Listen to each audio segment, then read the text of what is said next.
Hello everybody, it's me, GhostCritic. It's time for a Sunday comic book review video, and with 10 books on my pull list this week, I thought I'd pay a little less time on the not so great books and a little bit more time on the really good stuff. And there was some great stuff, but there was some not so good stuff this week.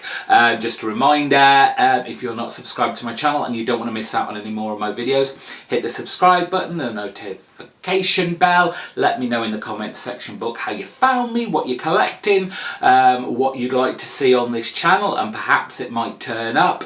And also a warning, there will be spoilers in the video. I'll be talking storylines, etc. So if you've not read any of my books, then skip along to the next one, or just stop the video, go read it and come back. It's as simple as that. Let's start with a book that really disappointed me this week.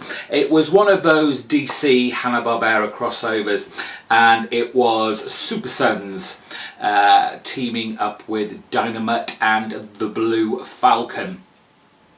Now, the reason I didn't particularly like this was that I always feel with these crossovers that, and from what I've read previously, which to be fair are few and far between, I like it when they try and do something different because of these sort of mismatching characters. Obviously, they're not linked in any way in either of their own respective universes. So to have them together, let's do something original, something you're not expecting. However, with this, none of that occurred. It was just your straightforward kind of superhero malarkey. Blue Falcon's mind has been taken over. Dynamite is looking for people to help him get Blue Falcon back on the straight and narrow, and it's up to Superboy and Robin to sort things out, and they eventually do. For those who aren't particularly au fait with Dynamite and the Blue Falcon, you do get a kind of origin story about the two, but overall I was a little bit disappointed. Artwork was straight. It wasn't bad by any stretch of the imagination, but it was a very big departure from what we've seen of the just ended Patrick Gleason's run on Super Sons, the main series, because in this one the artist, is it Parisen, Fernando Passarin, he's made them look much older than they were in the series that's just ended. They look more like they're in their late teens, while in the main series they look very much in their very early teens. So whether this happens a little bit further on in the future, I don't know, but I was disappointed. Like I said, the artwork wasn't bad, but as well I was kind of thrown for a little bit of a loop with the whole looking older deal.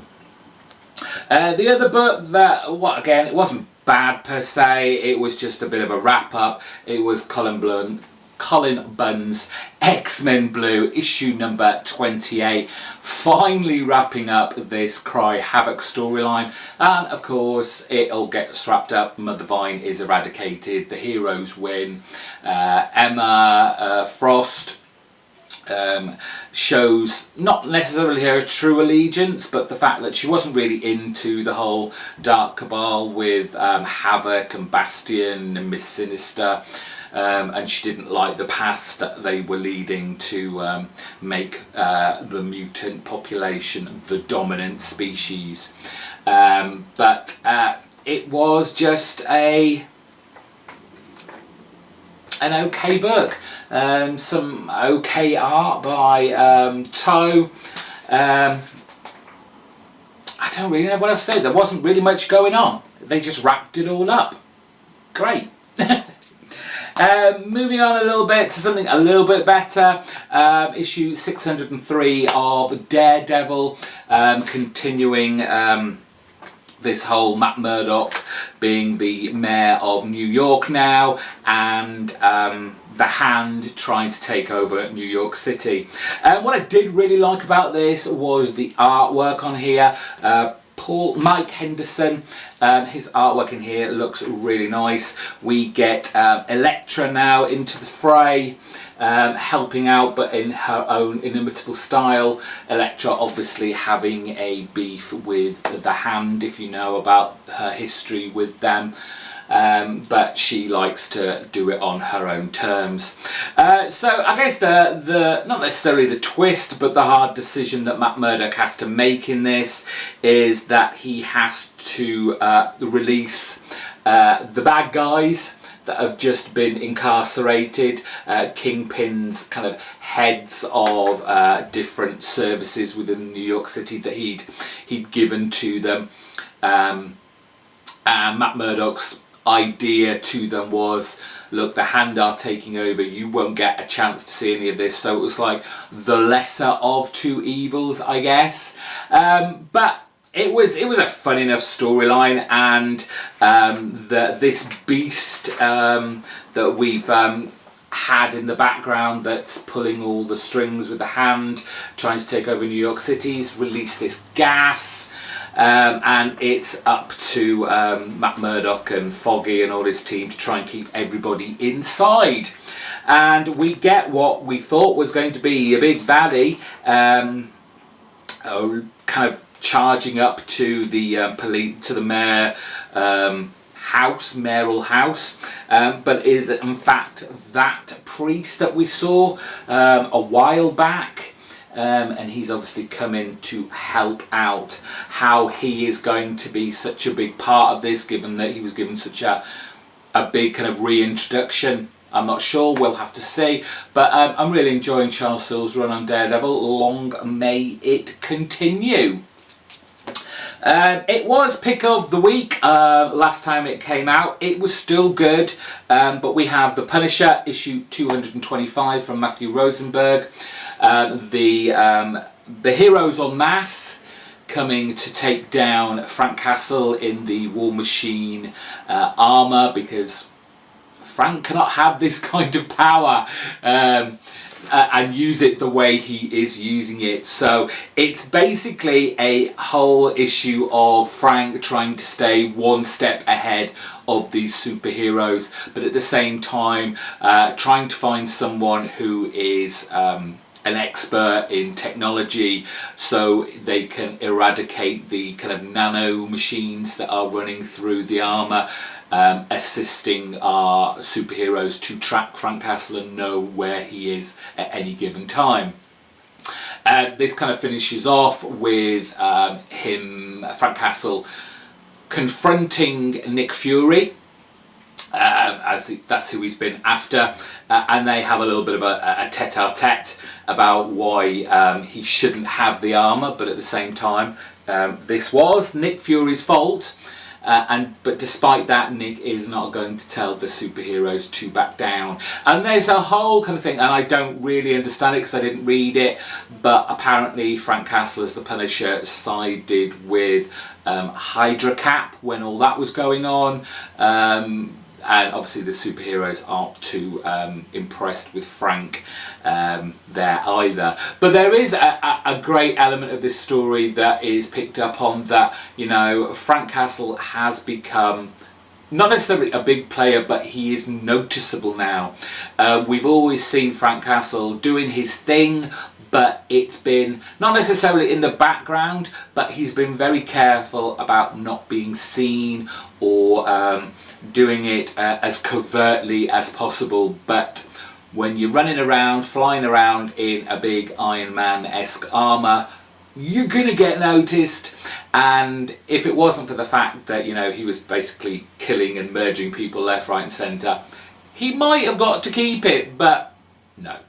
Not a chance. This story is clearly revving up to its conclusion. Apparently it's got something to do with the CIA, as Frank Castle lands in front of their headquarters. He knows a lot of information that may be useful to them, I'm guessing, and he's going to use it as a bargaining tool. But he's not long for this armour, I'm sure, and then he'll be back to basics, a la Punisher style is meant to be. Let's move on to Saga issue number 52 from Brian K. Vaughan and Fiona Staples.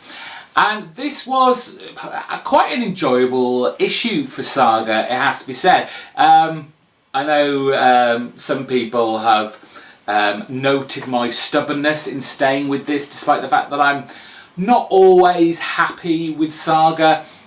As much as enjoyable as it is, it's never reached those early years where I think it peaked a little too early, and it's far too slow going for what we've had before. Some people like that, some people don't, some people will just go with it until something more exciting happens, like me, and that's where my stubbornness comes from, because I don't expect a comic book to be great all the time. It's impossible. You can't better yourself with every issue, not story-wise, otherwise it becomes so bombastic that it becomes ridiculous. And I think that's not necessarily a problem that Saga had, but something it needs to perhaps address, because it's gone from the big stuff right down to kind of like the minuscule, very slow moving storyline, and it just needs to speed up that little bit more, and I think that's what it's coming up to now, which means there's bound to be a hiatus coming along. Basically the whole kind of Saga family that we have here are having, I guess, a little bit of downtime before they all have to part their separate ways, with the Robot King and the Princeling and Petrichor go into the kind of witness protection plan, change their visual features, I guess they're going to try, and so I guess this is just kind of a downtime, goodbye, let's have some fun before we say goodbye. And it's all very sweet and that, but obviously in the background we've got a Princeling who has run away. He kind of wants to stay with his family, he doesn't want to change, and so he's hoping to run back home and go back to the robot family.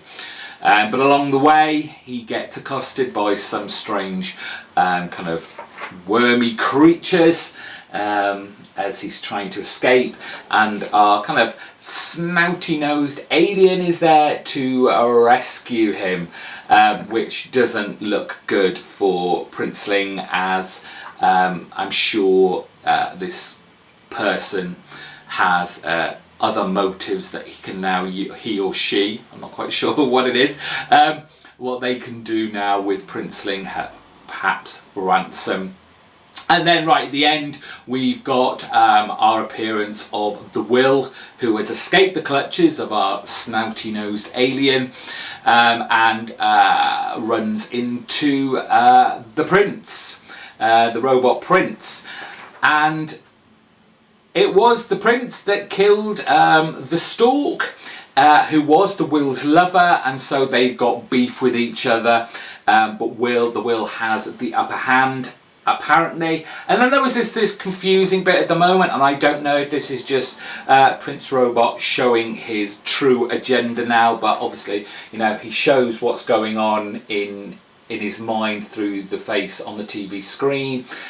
We've got our little Hazel kind of tied up and bound and gagged, which isn't the case, but perhaps this is what he wants, this is his end game, and he's been kidding everyone, who knows, but it's an intriguing little twist for Saga to keep my appetite whet. The next one, and it's nearing its end, is Descender, Jeff Lemire and Dustin Nguyen's sci-fi story, issue number 30. And we have everybody coming together in this one place. The humans behind the scenes have been building the big harvester robot. They want to use Tim inside it to kind of spark its life, become kind of artificial intelligence, and work for the humans to take down all the robots that have taken the upper hand, let's say, in this big war against humans and robots. Of course, the robot side wants him 21 because they can use him with the harvester again to fight the humans. And in between all this, you have the reconciliation of Andy and Tim. Andy has been for so long looking for his little robot brother, and they are finally reunited.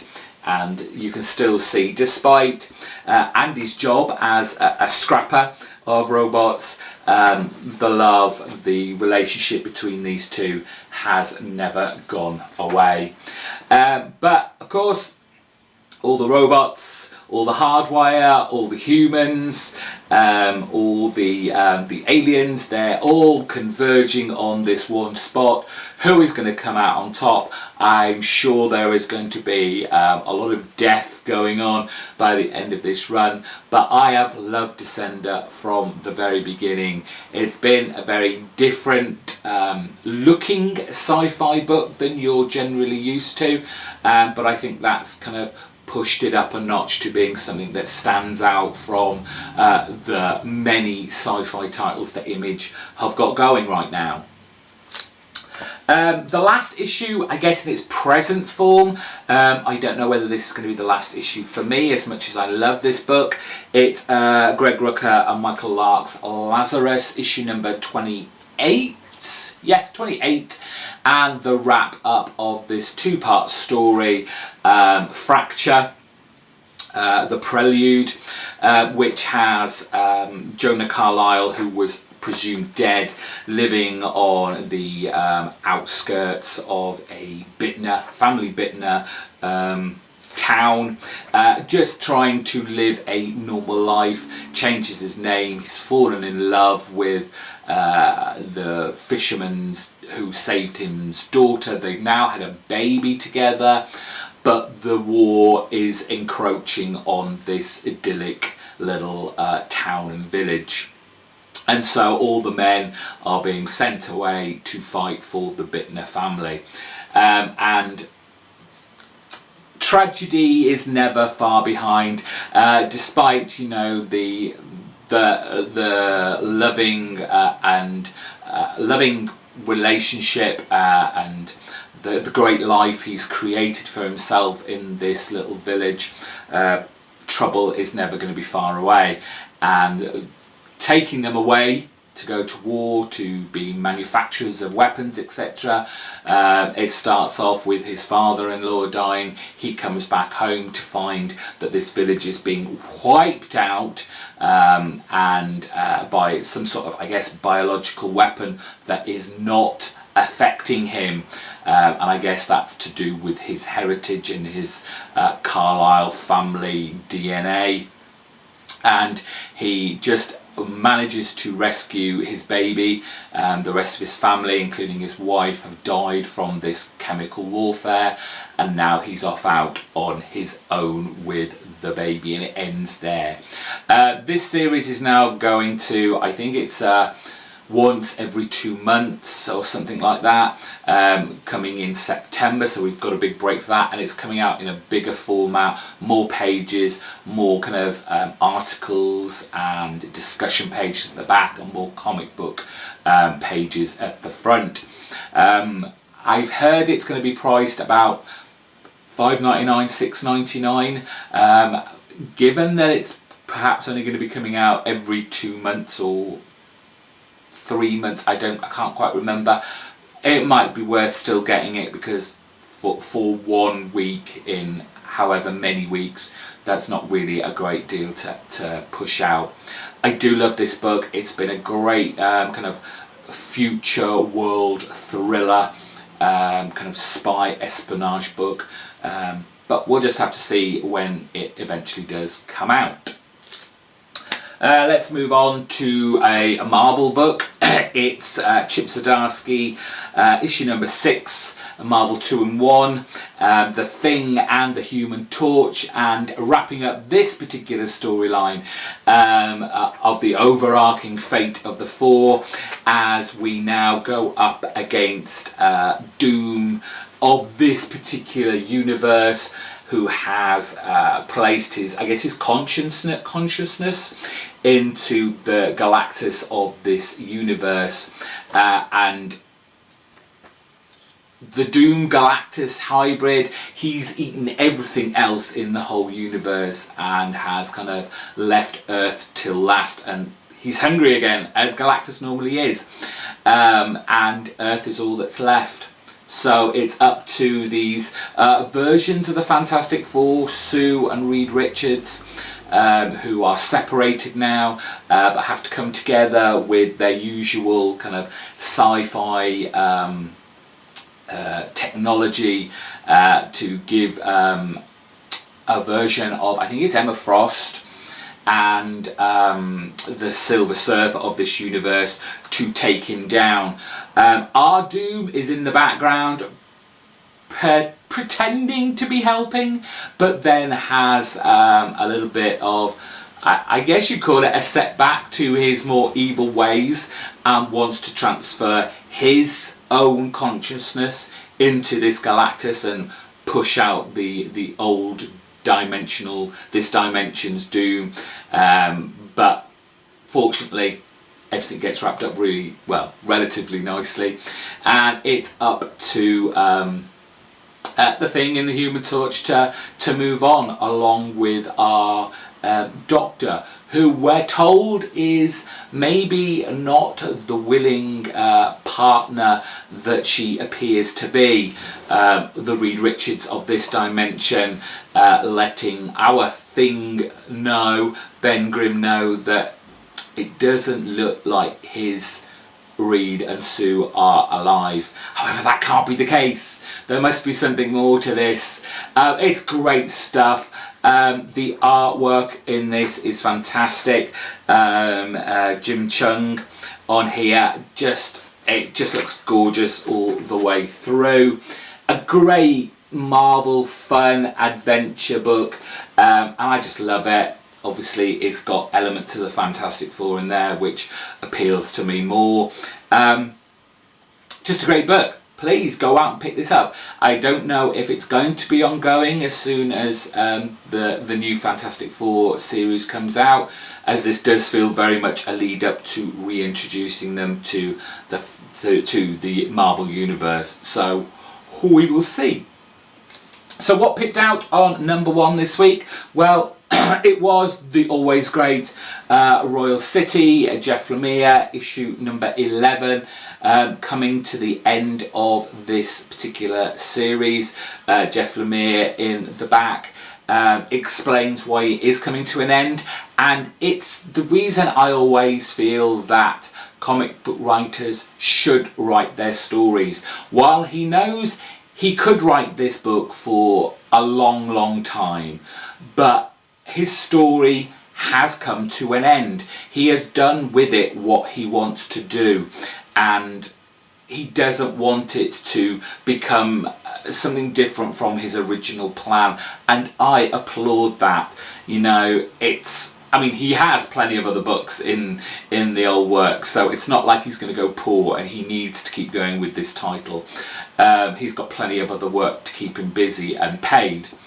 But I think that's sometimes the problem with comic book creators, is that they feel that they have to extend their storylines, because at the end of the day, as much fun as this is for us, the reader, for them it is a job. They have to get paid to live.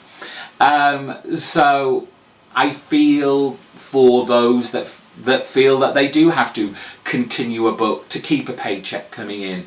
But I also do, like I say, applaud Jeff Lemire for finishing a book with his beginning, middle and end as he wanted it.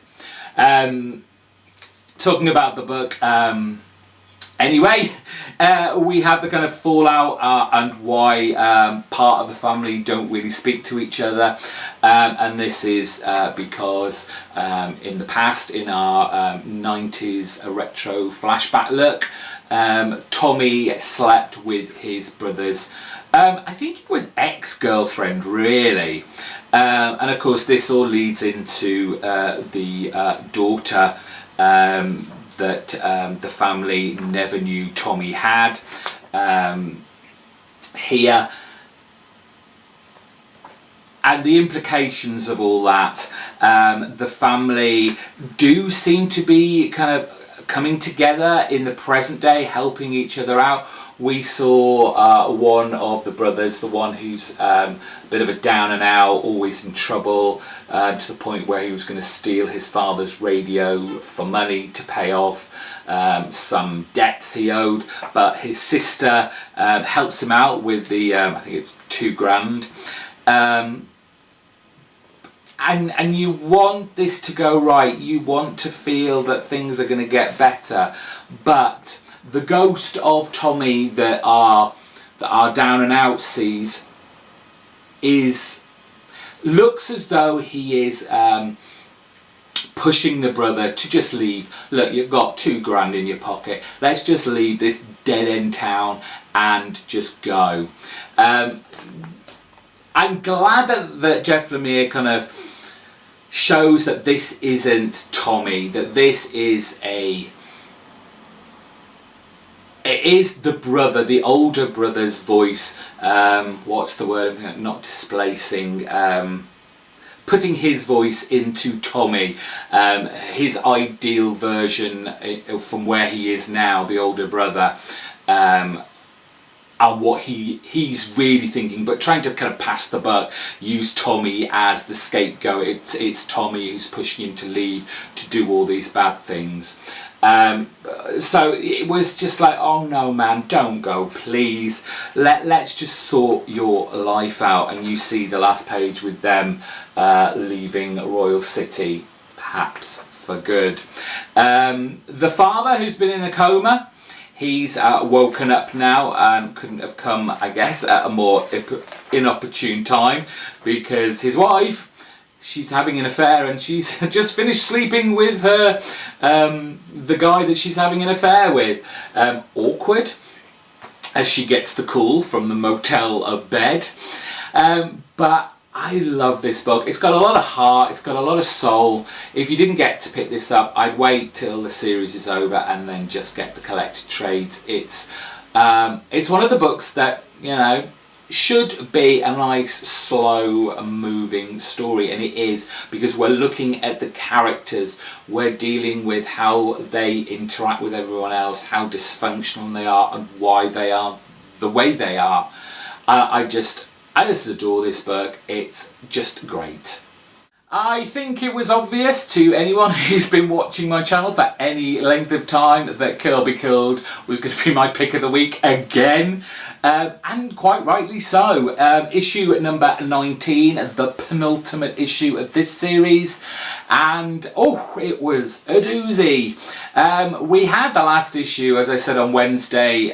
It was all about the detective tying up all the threads, knowing that they hadn't really caught the vigilante that had been going around killing everyone, and she had come to the correct conclusion that it is Dylan who's been doing all this through detective work, and she's made it to the kind of psychiatric unit that Dylan is in, hiding out in some respects, getting help for the demon inside him, and they talk about it, and quite frankly about it too. Dylan realising that because the police know or think they know that they've got the culprit, the vigilante, they've now closed the case. I guess it can't be reopened, so he can be free to talk about this and let the detective know that I guess she was right all along. And that there was more to it than people realised. And it is quite a relief to Dylan to offload all this and have someone actually believe him. If you remember, he'd already admitted that he was the vigilante in a little therapy session with the group in the psychiatric unit, but of course no one believed him because there was someone already out there killing more people under the guise of this red-hooded vigilante. But of course the mafia is closing in too. They followed our detective and are ready to take down by any means necessary, and that means everybody in this hospital is at risk, and there is a lot of bloodshed, there is a lot of gunfire, and so it's up to Dylan to save our detective, because as clever as she is, I don't think she's seen a lot of action. She doesn't even really know how to shoot a gun, which is a bit odd, let's be honest. I'm sure it doesn't matter what level of the police force you're in, I'm sure they give you gun training, whether you actually use one in kind of real life and not just a training ground. You know how to use one, surely. But Dylan manages to take down a lot of these mafia men that are invading this hospital, and it's not till right at the end where they've got out, they're trying to head to a car to escape, but there is one gunman left, and in a fit, I guess, of self-sacrifice, our Dylan throws himself in front of the bullet so it doesn't hit our detective, and perhaps he may be dead. But I think it was, as Sleepy Reader 666 Damien mentioned, there's clearly going to be some sort of twist to this, because Dylan is narrating this whole thing, and how can he be narrating it if he's dead at the end of this panel, at the end of this issue? It's just been a stellar roller coaster ride, and I just love the artwork in this. I especially love these kind of snowy scenes that they draw and colour, Sean Phillips and Elizabeth Brightweiser.